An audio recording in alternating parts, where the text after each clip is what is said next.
Hi babes!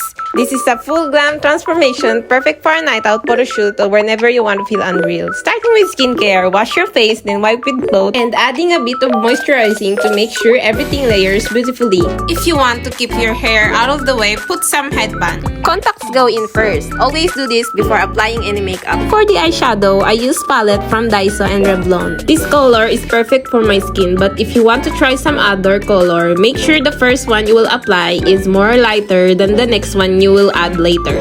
I will now add the darker shade and tap it on from the edge to just the center of my eye.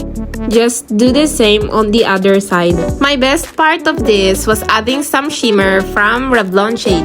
The shimmer will stick better if you use your finger. The next one is primer. Primer is the key to make your makeup last longer. The brand of the primer I use is from the Kose. Now, for the foundation, I use Maybeline Fit Me 220. Just dab it all with a sponge all over my face. I also cover my lips. I use a small brush to cover the part of my eye that doesn't have a foundation. I recommend you to use a foundation shade closest to your skin tone.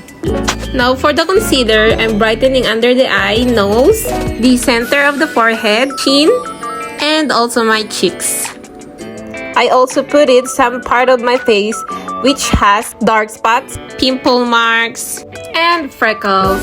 After applying concealer, just put some foundation or face powder or loose powder or setting powder for the finishing touch. Time to line the eyes with my favorite eyeliner, Maybelline Hypersharp liner. And it's waterproof. When applying eyeliner, I usually start from the inner to the outer. Waterproof is a must, especially if you have oily lids or watery eyes. Just do the same on the other side. Don't forget the lashes. Apply a thin, even layer of lash glue along the band. Don't forget the corners. Let it get tacky for about 30 seconds. Using tweezers or your fingers, place the lash as close to your natural lash line as possible. I like to start from the center, then press down the outer and inner corner. This is what it looks like if you finish the both sides of it. This is the Maybelline Colossal Waterproof Mascara I'm using today. It adds volume and length without clumping. Start at the base of your lashes. This helps coat every lash and gives more lift. Use the tip of the wand for your lower lashes. Just a light touch makes a big difference. Using a small brush, I'm softly blending a little shadow along the lower lash line to add some depth. I use the same eyeshadow color on the upper edge of my eye. It's time for highlighter. I use the Daiso highlighter stick. Start in inner lower part of my eyes, up to middle, and to tear duct. There is a big difference between putting highlighter around your eyes and nothing. It's more defined than previous. Next, I'm going to set my brows with a clear eyebrow gel to keep them in place all day. Because my eyebrows are thick, I didn't use any color. I also bought this at Daiso. Now I'm contouring my nose to look more defined. This product is also from Daiso. Just applying a bit of contour along the side of my nose to sculpt it. This helps create the illusion of a slimmer, more structured nose. Blending the contour well so it looks natural. I just used a small brush to blend it. Adding a touch of highlighter to the tip and bridge to bring light to the center of our face.